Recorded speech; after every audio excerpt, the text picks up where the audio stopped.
CM Shivraj ने गुड़ में विशाल जनसभा को किया संबोधित। कार्यक्रम में जुटे हजारों लोग। रीवा जिले के गुड़ विधानसभा क्षेत्र में आज मुख्यमंत्री शिवराज सिंह चौहान पहुंचे, जहां गुड़वा स्थित मैदान में विशाल जनसभा को संबोधित किया।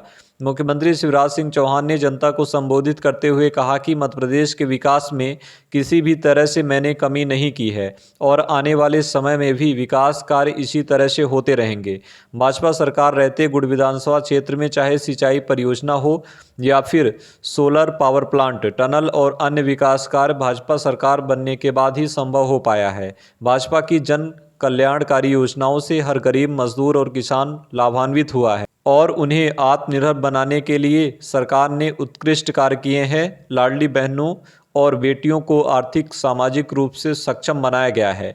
गुड़ विधानसभा से भाजपा प्रत्याशी नागिन सिंह ने कहा कि बीजेपी सरकार ने गुड़ विधानसभा की जनता को सर्व सुविधाओं से जोड़ा है। गुड़ में स्कूल, कॉलेज, अस्पताल, सड़क, पानी और बिजली की पर्याप्त व्यवस्था ने जहां एक तरफ आम जनमानस को समृद्ध बनाया है तो वहीं दूसरी तरफ जनजीवन को आसान बनाया है। उन्होंने कहा कि अगला मिशन गुड़ विधानसभा की एक एक इंच भूमि को सिंचित करना है व दूसरी तरफ युवाओं के लिए रोजगार की व्यवस्था हमारा लक्ष्य होगा। उन्होंने अपने उद्बोधन में कहा कि कांग्रेस की सनातन विरोधी मानसिकता ने हिंदू समाज के लिए संकट पैदा किया है, लेकिन ऐसे सनातन विरोधियों के खिलाफ जनता में आक्रोश है, जिसका परिणाम प्रदेश व गुड़ विधानसभा में जनता 17 नवंबर को अपने मत का प्रयोग करके देगी।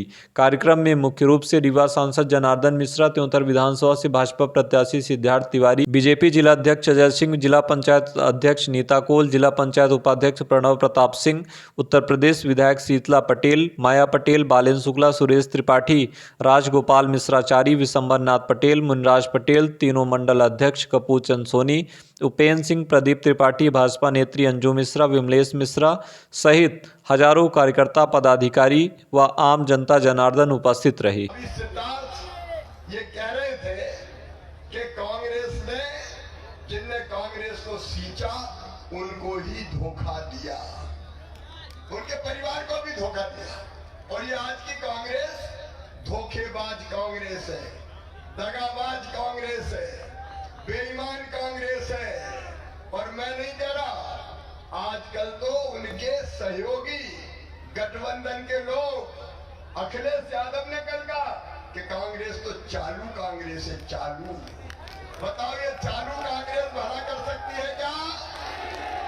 ये पुरानी कांग्रेस नहीं बची।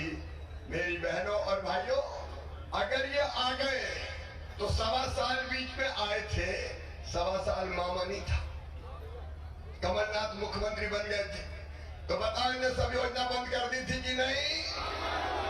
सारी योजनाएं बंद। ये योजना बंद कांग्रेस, कपड़ा फाड़ो कांग्रेस, धोखा दो कांग्रेस। मेरी बहनों, मैं बेगा भाइयों सहरिया बहनों के खाते में पैसा डालता था, कांग्रेस ने बंद कर दिए। संबल योजना कांग्रेस ने बंद कर दी। तीरथ दर्शन कांग्रेस ने बंद कर दी। बच्चों को लैपटॉप देता था, कांग्रेस ने बंद कर दी। अरे और तो और, अंतिम संस्कार के लिए अगर कोई मर जाता था गरीब, तो मैं 5,000 रुपया अंतिम संस्कार के लिए देता था। कांग्रेसियों, तुमने तो कफन के भी 5,000 गरीबों से छीन लिए, तुम्हें सरकार चलाने का कोई हक है? मुझे पूरा विश्वास कि भारतीय जनता पार्टी को आप सबका आशीर्वाद मिलेगा और गुड़ से हम शानदार सफलता प्राप्त करेंगे। लाडली बहनाओं, ये ध्यान रखना, कांग्रेस आ गई तो न लाडली रहेगी न बहने रहेगी। तुम्हारा भाई है, कोई लाडली बहना योजना रहेगी। इसलिए आओ सब संकल्प करें कि हम सब चुनाव में काम करेंगे। ये चुनाव जनता लड़ेगी और हम लड़के जीतेंगे और फिर से भाजपा की सरकार बनाएंगे। बोलिए, सब तैयार हैं? भारतीय जनता पार्टी को जिताएंगे, नागिन सिंह जी को आशीर्वाद देंगे, मोदी जी का साथ देंगे और मामा को भी आशीर्वाद देंगे। तो दे दो ना, दोनों हाथ उठा के आशीर्वाद। आपके कार्यक्रम में हजारों हजार जनता थी, वो तो देखा आपने। इसके क्या मायने निकलते हैं? क्या मायने तो आपको निकालना चाहिए।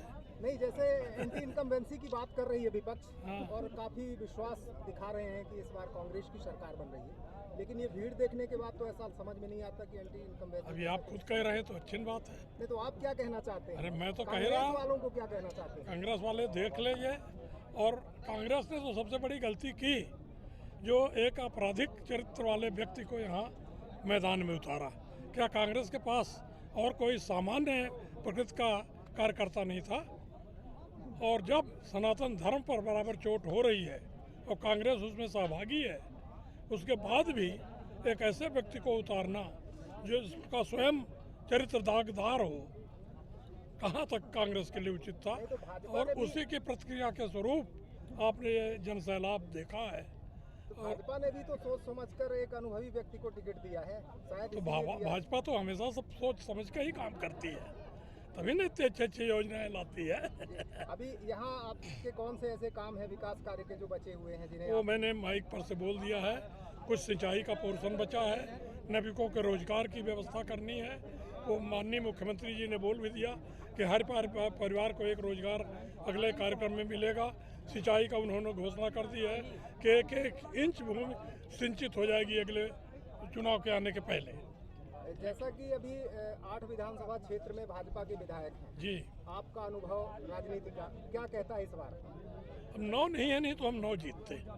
8 तो जीत ही रहे हैं, अब 9 नहीं है दुर्भाग्य सिद्धार्थ से। तिवारी जी के आने के बाद क्या फर्क पड़ा है? सिद्धार्थ तिवारी के आने के पास, सिद्धार्थ तिवारी जी उस परिवार से आते हैं जिसका राजनीतिक दबदबा और राजनीतिक अनुभव बहुत दिनों तक इस विंध्य प्रदेश की धरती को उसने दिशा दी है। और उनको जिन कारणों से आए हैं वो उन्होंने स्पष्ट किया अपने भाषण में। उनके आने से सिर्फ गुड़ में नहीं, पूरे विंध्य प्रदेश के तमाम विधानसभा क्षेत्रों में बहुत बड़ा पॉजिटिव असर पड़ेगा और उससे गुणात्मक परिणाम होंगे और बीजेपी का फायदा होगा, ये मेरा मानना है। सिद्धार्थ तिवारी जी, आप सबसे युवा प्रत्याशी हैं लगभग रीवा जिले में भाजपा के, और कांग्रेस छोड़कर भाजपा में आए हैं। निश्चित तौर पर आपके जो आरोप हैं कांग्रेस पर, वो अलग बात होती है। भाजपा में आने का मकसद आपका क्या रहा है, और इस चुनाव में भाजपा आपको पूरी तरह से स्वीकार करी ऐसा तो दिखाई दे रहा है भाजपा के कार्यकर्ताओं का, आपको क्या समझ में आता है? आपके आखिरी प्रश्न का उत्तर मैं सबसे पहले दूंगा। 50 वर्ष की कांग्रेस की सेवा के बावजूद कांग्रेस ने असम्मान दिया, तिरस्कार दिया, परंतु भारतीय जनता पार्टी में 1 महीने के अंदर मुझे उतना प्रेम मिला है जितना 50 वर्ष की मेरे परिवार की सेवा के बाद कांग्रेस पार्टी में नहीं मिला है। मैंने भारतीय जनता पार्टी माननीय मोदी जी के विजन को देख करके भारत विश्व गुरु की राह पर चल रहा है, $5 ट्रिलियन इकोनॉमी की राह पर चल रहा है। सनातन धर्म का जो ये इंडी गठबंधन है, खुलेआम मजाक उड़ा रहा है। सेक्युलरिज्म के नाम पर कुछ भी बकवास हो रही है, सनातन को खुले तौर पर गाली दी जा रही है, राम मंदिर का मजाक उड़ाया जा रहा है। मुझे ऐसा नहीं लगता कि कोई भी स्वाभिमानी देशभक्त सनातन युवा भारतीय जनता पार्टी को छोड़ करके और किसी भी पार्टी से जुड़ेगा। मैंने बीजेपी एक कार्यकर्ता के तौर पर ज्वाइन की और जो आदेश पार्टी दे रही है मैं उसका पालन कर रहा हूं। बहुत प्रेम मिल रहा है, हमारे आदरणीय सांसद जी का मुझे गाइडेंस मिल रहा है। आदरणीय शुक्ला जी हैं, आदरणीय विधायक जी हैं, हमारे श्यामलाल द्विवेदी विधायक जी हमारी बहुत मदद कर रहे हैं, बहुत अपना आशीर्वाद दे रहे हैं।